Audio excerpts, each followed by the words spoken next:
Hi friends, welcome to Telugu defence news. Recent media రిపోర్ట్స్ని బట్టి Iran China నుండి J-10C fighter జెట్స్ని కొనబోతుంది. అంచనా అయితే సుమారు 36 జెట్స్. ఇరాన్ ఎంచుకున్న మిలిటరీ స్ట్రాటజీ అనేది ఫెయిల్ అవ్వడం, ఇజ్రాయెల్ అమెరికాల ఎయిర్ స్ట్రైక్స్, రష్యాతో Su-35 డీల్ స్టక్ అవడం, ఇలాంటి సిచ్యువేషన్స్లో ఇరాన్ తమ ఎయిర్ ఫోర్స్ని ఫాస్ట్గా మోడర్నైజ్ చేసుకోవాలని చూస్తుంది. ఈ J-10C జెట్స్ గురించి తెలిసిందే. Single engine 4.5 generation jet famous PL-15 మిజైల్స్ని క్యారీ చేయగలదు.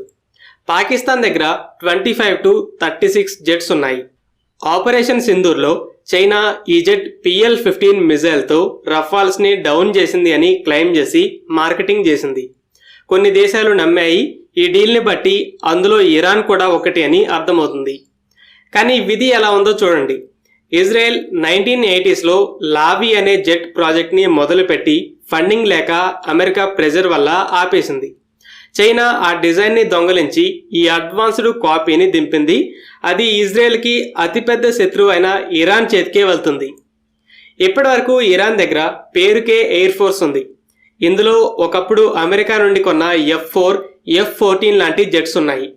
కానీ ఈ 12 రోజుల యుద్ధమే కాకుండా లాస్ట్ ఇయర్ ఇజ్రాయెల్ 2 సార్లు దాడి చేసినప్పుడు కూడా ఈ జెట్స్ అసలు టేక్ ఆఫ్ కూడా చేసుకోలేదు.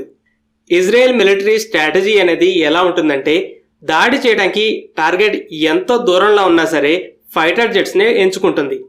శత్రువు దాడిని ఆపడానికి వరల్డ్ క్లాస్ మిజైల్ డిఫెన్స్ని ఏర్పాటు చేసుకుంది. ఇంకో పక్క ఇరాన్ ఎయిర్ పవర్ లేకుండా దాడి చేయడానికి long range missile, drone Arsenal, అలాగే డిఫెన్స్గా ఎయిర్ డిఫెన్స్నే నమ్ముకుంది. కానీ ఇజ్రాయెల్ ఎయిర్ ఫోర్స్ ఆ ఎయిర్ డిఫెన్స్ని నాశనం చేసి వితిన్ డేస్లో ఎయిర్ సుపీరియారిటీని అచీవ్ చేసింది. ఇరాన్లో ఎక్కడ కావాలంటే అక్కడ దాడి చేసింది. ఇంకో పక్క ఇజ్రాయెల్ డిఫెన్స్ వల్ల ఇరాన్ ఆశించిన స్థాయిలో డ్యామేజ్ చేయలేకపోయింది.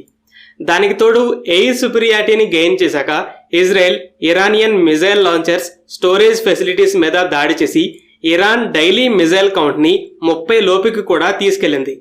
తర్వాత అమెరికా దాడి చేసింది. సో ఒక పక్క F-35 లాంటి జెట్స్ని స్టాప్ చేయడానికి హైటెక్ డిఫెన్సో లేదా అడ్వాన్స్డ్ ఫైటర్ జెట్సో లేకుండా శత్రువుని ఎదుర్కోలేమని అర్థమైంది. ఈ విషయం లాస్ట్ ఇయర్ ఇజ్రాయెల్ ఫస్ట్ దాడి చేసినప్పుడే అర్థమైంది.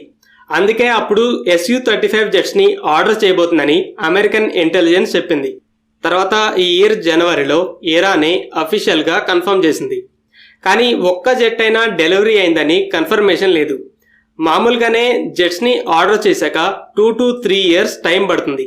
ఒకవేళ కస్టమర్ బాగా అర్జెంటుగా కావాలి, వెరీ క్లోజ్ అలా అయితే 1 year లోపే డెలివరీ చేయొచ్చు. కానీ రష్యా యుద్ధంలో ఉంది. యుక్రెయిన్లో డౌన్ అయిన జెట్స్ని రీప్లేస్ చేయడానికి అవి కావాలి. సో ఈ 12 రోజుల యుద్ధం అప్పుడు కూడా ఇజ్రాయెల్ ఎయిర్ ఫోర్స్ ఇరాన్లో ఫ్రీగా తిరుగుతూ మిజైల్ లాంచర్స్ని డిస్ట్రాయ్ చేస్తుంటే ఇరాన్ ఎయిర్ ఫోర్స్ హెల్ప్లెస్ సిచ్యువేషన్లో ఉంది. అందుకని ఇప్పుడు అర్జెంటుగా J-10C జెట్స్ని కొనబోతుందని రిపోర్ట్స్ వస్తున్నాయి. సో నెక్స్ట్ జరిగే యుద్ధంలో మనం F-35, J-10Cల మధ్య బ్యాటిల్ని చూడొచ్చేమో. మరి చైనాకి ఇరాన్పై ఎందుకంత ఇంట్రెస్ట్ ఉంది? ఇరాన్ ఇంతకుముందు ఇజ్రాయెల్ అమెరికాలకి అగెనిస్ట్గా మిడిల్ ఈస్ట్లో ఉన్న మిలిటెంట్ గ్రూప్స్కి వెపన్స్, ఫండింగ్, ఇతర సపోర్ట్ని ఇచ్చి ప్రాక్సీస్గా మార్చుకుందని తెలిసిందే. ఇరాన్ దీన్ని యాక్సిస్ ఆఫ్ రెసిస్టెన్స్ అని పిలిచింది. అయితే చైనాకి కూడా అలాంటి గోలే ఉంది. యాంటీ వెస్టర్న్ యాక్సిస్ అనే ప్రాక్సీ గ్రూప్ని నిర్మించుకోవాలి. మిడిల్ ఈస్ట్లో అమెరికా, రష్యాలకి ఎలా డామినేషన్ ఉందో చైనాకి కూడా అలానే ఇన్ఫ్లుయెన్స్ ఉండాలని చూస్తుంది. అమెరికా ఇరాన్ ఆయిల్ని ఎక్స్పోర్ట్ చేసుకోకుండా శాంక్షన్స్ని విధిస్తే ఇరాన్ ఎక్స్పోర్ట్ చేస్తున్న 90% ఆయిల్ని తక్కువ ప్రైస్కి చైనానే కొనుక్కుంటుంది. అలాగే ఇరాన్ ప్రాక్సీ గ్రూప్స్కి ఆల్రెడీ వెపన్స్ని సప్లై చేస్తుంది.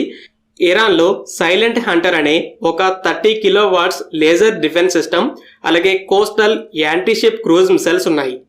అలాగే ఇరాన్ తమ బలిస్టిక్ మిజైల్స్లో వాడే ఫ్యూయల్ని తయారు చేసుకోవడానికి పెద్ద ఎత్తున కెమికల్స్ని సప్లై చేస్తుంది. హూదీ రెబల్స్కి కూడా యాంటీషిప్ మిజైల్స్, అలాగే డ్రోన్స్లో ఉండే ఎలక్ట్రానిక్స్ని ఇస్తుంది. ఇప్పుడు ఫైటర్ జెట్స్. సో ఇలా చైనా యాంటీ వెస్టర్న్ యాక్సిస్ అనే గ్రూప్ని ఫామ్ చేస్తుంది. ఫ్రెండ్స్, ఈ వీడియో మీకు నచ్చినట్లయితే లైక్ చేయండి. అలాగే మరిన్ని ఇంపార్టెంట్ డిఫెన్స్ అప్డేట్స్ కోసం మన ఛానల్ని సబ్స్క్రైబ్ చేసుకోండి.